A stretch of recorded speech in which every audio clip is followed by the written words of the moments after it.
용광로 브리더 논란을 빚은 후 행정기관이 오염물질 저감 조치를 실시하라고 했지만 그 구체적인 내용을 공개하지 않고 있습니다. 경상북도 역시 이와 관련된 정보 공개 요청을 거부하고 있어 50만 포항 시민들의 건강권과 알 권리를 무시하고 있다는 비판이 일고 있습니다. 경주 혁신원자력 연구개발 사업이 원자력진흥위원회 심의를 통과해 정부 국책사업으로 확정되면서 2028년까지 7,200억 원의 예산이 투입됩니다. 국내 3대 유배지로 알려진 포항 장기면이 지역 특색을 살린 다양한 체험 프로그램으로 관심을 모으고 있습니다. 여러분 안녕하십니까? 포스코가 용광로 브리더를 통해 오염물질을 무단 배출한 것과 관련해 두 달 전 환경부 민관협의체는 오염물질 저감 조치를 전제로 브리더 개방을 인정했고 경상북도는 이를 곧바로 승인해줬습니다. 그런데 쟁점 사항인 포스코의 저감 조치들이 공개되지 않고 있어 시민들의 건강권과 알 권리가 무시되고 있다는 비판이 일고 있습니다. 장성훈 기자입니다.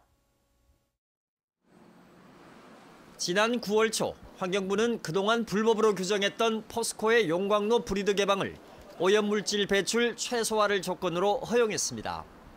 이에 따라 포스코는 경상북도에 대기 배출 시설 변경 신고서를 제출해 불과 한 달여 만에 브리더 개방을 승인받았습니다. 하지만 선행 조건이었던 오염물질 저감 조치들이 어떻게 진행되는지는 아무도 알 수 없습니다. 경상북도가 시민 건강과 직결된 브리더 개방을 승인해주고도 정작 포스코가 시행하거나 계획 중인 저감 조치는 전혀 공개하지 않고 있기 때문입니다. 환경단체는 이와 관련해 경상북도에 정보공개 청구를 신청했지만 경상북도는 포스코의 입장을 들어 비공개 결정을 내렸습니다. 포스코에서 그 공개를 거부하니까 공개를 할 수가 없는 겁니다. 그 절차가 그렇게 되어 있습니다. 네, 고려 답변하겠습니다. 끊습니다. 환경단체들은 경상북도가 포스코의 환경오염 행위를 적발하고도 행정처분을 지연하는 것도 모자라 이제는 환경부의 결정까지 무시해가며 포스코의 대변인으로 전락했다고 비판했습니다. 포스코의 시설 변경 허가 신고의 내용을 알려줄 수 없다. 정보공개 청구를 불허하는 건 시민의 입장에서 저감할 의지가 있는지에 대한 의심이 듭니다. 포스코는 정보공개 청구를 신청한 서류에는 저감 조치 계획뿐만 아니라 설비 정보와 영업 비밀 등이 포함돼 있어 경상북도에 비공개 의견을 전달했으며 환경부 결정에 따라 저감 조치를 진행 중이라고 밝혔습니다. MBC 뉴스 장성훈입니다. 신라왕궁과 황룡사, 첨성대 등 경주의 핵심 유적을 복원 정비하는 특별 법안이 오늘 국회 본회의를 통과했습니다. 신라환경 핵심 유적 복원 정비에 관한 특별 법안은 문화재청장이 5년마다 신라환경 복원 정비에 관한 종합계획을 수립해 8개 신라환경 핵심 유적 사업의 복원 정비 추진을 명문화한 것이 주요 내용입니다. 신라환경 핵심 유적 복원 정비 사업은 오는 2025년까지 경주에 모두 9,450억 원을 투입해 신라왕궁 등의 핵심 유적을 복원 정비하는 대형 국책 사업입니다. 경주시가 오는 21일 사용 후 해결료 지역 실행기구를 출범할 예정인 가운데 환경단체와 원전 지역 주민들의 반발이 커지고 있습니다. 탈핵 울산시민 공동행동은 오늘 기자회견을 갖고 원전 소재 5개 지역 중 경주시가 유일하게 지역 실행기구를 출범하려는 것은 넥스터 추가 건설을 위한 것이라며 즉각 중단할 것을 촉구했습니다. 지역 시민단체가 지역 실행기구 재구성을 요구하자 경주시가 추가위원으로 선임한 정현걸 경주환경운동연합 상임의장은 조만간 사퇴 절차를 밟을 예정입니다. 한편 경주시 간포읍 주민자치위원회 등 원전 지역 단체들은 잇따라 플래카드를 내걸고 지역 실행기구 출범과 별도로 원자력 안전위원회가 넥스터 운영 허가에 대해 조속히 심사할 것을 촉구했습니다. 포항의 조그만 면 소재지에 주말마다 1,000명이 넘는 관광객이 몰려오고 있습니다. 포항시 장기면 이야기인데요. 어떤 변화가 있었길래 인적이 뜸했던 시골 마을에 이렇게 달라진 걸까요? 이규설 기자가 취재했습니다.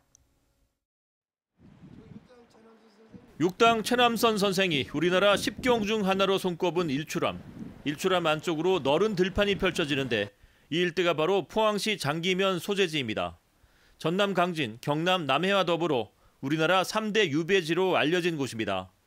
이곳의 유배문화체험촌에서 사또 복장을 차려입은 한 남성이 다산 정약용 선생의 유배지 생활에 대해 한껏 목청을 높여 설명합니다. 220일을 이동을 계시면서 장기를 엄청 그리워했어요. 그중에 6월 달에 보리타작 할 때 이 보리타작이란 한시를 적었는데 지금 현재 고등학교 국어책에 실려 있습니다. 이분은 현재 포항 장기면의 면장, 조선시대로 치면 사또인데 주말과 자투리 시간을 이용해 직접 문화 해설사로 나선 겁니다. 사또 역할을 하기 위해 주말을 반납했지만 대신 사람들이 몰려왔습니다. 우리 장기 면민들도 다 좋아하시고 우리 장기가 새로이 또 발전되는 그런 기분입니다. 지역의 특색을 살린 체험 프로그램도 사람들을 모으는 데 큰 역할을 했습니다. 한지의 재료인 땅나무 자생지이자 조선시대 한지 주산지였던 장기면의 특성을 살려 한지 뜨기 체험을 특화시켰더니 금세 입소문이 났습니다. 옛날부터 장기에서 한지 생산이 정말 많았고요. 그래서 여기서 체험할 수 있는 부분들이 이제 있다 보니까 정말 인기가 많은 것 같습니다. 포항 장기면은 봄에는 산딸기, 여름에는 토마토, 가을에는 읍성 탐방과 억새, 겨울엔 바다 풍광으로 유명한데 여기에 면사무소 직원들의 노력과 특색 있는 체험이 더해져 관광객을 불러 모으고 있습니다. 오는 2024년까지 장기읍성 정비 복원 사업이 완료되면 지금보다 더 많은 관광객들이 이곳을 찾을 것으로 예상됩니다.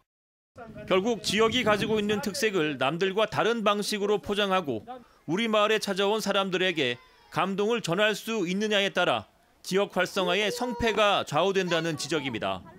MBC 뉴스 이규설입니다. 다음 달 영일만 항구와 블라디보스토크를 시범 운항하는 국제 크루즈 예매율이 87%에 달한 것으로 나타났습니다. 포항시는 1,500명 모집 인원 중 현재 1,300여 명이 예매하는 등 여행객들의 관심에 고무돼 있습니다. 블라디보스토크 크루즈선은 우리나라와 일본, 중국, 러시아 등 환동의 국제 크루즈 관광 활성화를 타진하기 위해 다음 달 14일부터 18일까지 4박 5일 일정으로 시범 운항합니다. 경상북도와 경주시가 추진하는 혁신원자력 연구개발 사업이 원자력진흥위원회의 심의를 통과해 정부 국책사업으로 확정됐습니다. 사업 확정에 따라 과기정통부와 한국원자력연구원 등은 내년부터 2028년까지 7,200억 원을 투입해 혁신 원자력 시스템 기술 개발과 원전의 안전 운영, 원전 해체 기술 연구 등을 추진합니다. 경주시는 연구단지가 조성되면 단계적으로 연구원 등 500여 명의 새로운 일자리가 창출될 것으로 기대하고 있습니다. 택시 노동자의 사상 최장기 고공농성 사태까지 불러왔던 법인택시 전액관리제가 우여곡절 끝에 내년 1월 시행을 앞두고 있는데요. 세부 조건을 놓고 노사 간 의견 차이가 좁혀지지 않고 있는 가운데 경산에서는 법인택시 노조가 일주일째 전면 파업을 벌이고 있습니다. 도건협 기자입니다.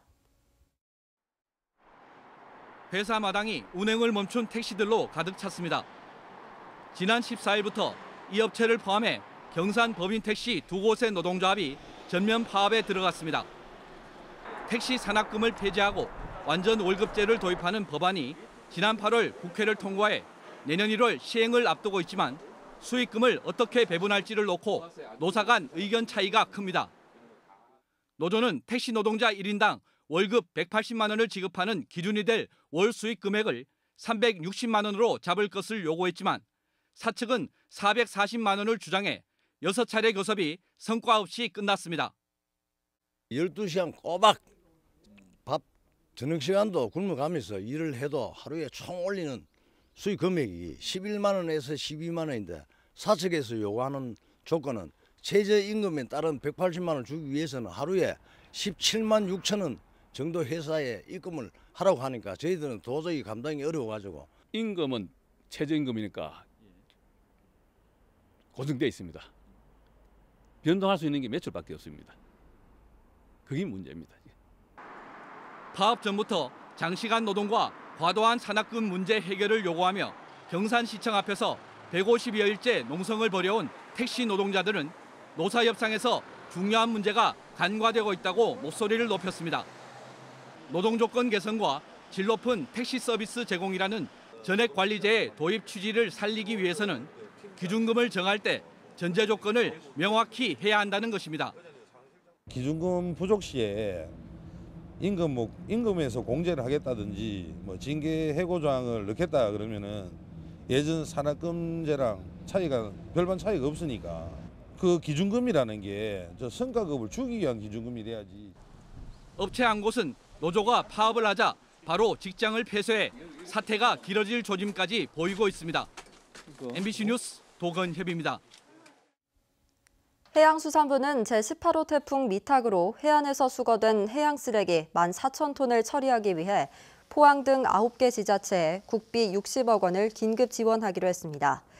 지자체별 지원 규모는 포항시 22억 1천만 원, 경주시 4억 4천만 원, 영덕군 7억 2천만 원, 울진군 14억 3천만 원 등 경북이 48억 원, 강원도 8억 7천만 원 등입니다. 해양 쓰레기는 강과 하천에서 바다로 유입된 초목류가 대부분으로 예산이 없어 수거 후 임시 야적장에 쌓아놓고 있습니다. 포항시의회 266회 임시회에서 시의원 3명이 지역 현안 해결을 촉구하는 5분 발언을 했습니다. 더불어민주당 공숙희 의원은 포항 지진 이후 상수도 배관 파열 건수가 1,200건이 발생하고 대형 싱크홀도 생기는 등 지하가 위험하다며 포항시의 대응을 요구했습니다. 김정숙 의원은 도시공원 일몰제 시행과 향후 도시숲 조성 계획에 대비해 포항시에 재원 마련 대책을 주문했습니다. 자유한국당 배상신 의원은 지자체 재량인 보조금 지원 사업이 사업별 특성과 시 재정력을 고려해 구체적인 선정 기준과 방법을 마련해야 한다고 지적했습니다. 신재생 에너지타운 경주유치위원회는 오늘 기자회견을 열고 에너지산업 융복합단지 유치 실패에 대해 지역 국회의원과 경주시장, 경북도지사의 책임을 촉구했습니다. 또 문재인 대통령 공약사항이고 경주시가 에너지 융복합단지 최적지라며 내년도 사업에 지정될 수 있도록 앞장설 것을 요구했습니다. 한편 산업통상자원부는 지난 6일 제18차 에너지위원회를 열고 새만금과 광주 전남 혁신도시를 에너지산업 융복합단지로 선정했습니다. 내일 아침 최저기온이 영하 2도까지 떨어지면서 춥겠습니다.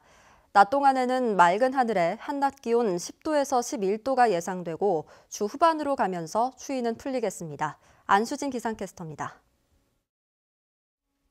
내일 아침은 오늘보다 더 도톰한 외투가 필수겠습니다. 곳곳의 아침 최저기온 영하권에서 출발하겠습니다. 낮 동안에는 맑은 하늘이 펼쳐지겠고요. 낮 기온은 두 자릿수까지 오르겠지만 10도 안팎에 머무르면서 춥겠습니다. 내일까지 울릉도와 독도, 동해 먼바다에는 강한 바람의 기상특보가 이어지겠습니다. 이 바람이 공기의 흐름을 원활하게 해주면서 미세먼지 농도 좋음 수준으로 공기가 청정하겠습니다. 자세한 내일 날씨 알아보겠습니다.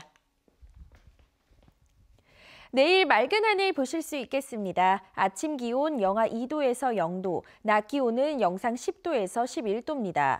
울릉도와 독도의 하늘도 맑겠습니다. 아침 기온 울릉도 4도, 독도 7도, 낮 기온은 울릉도 9도, 독도 10도입니다.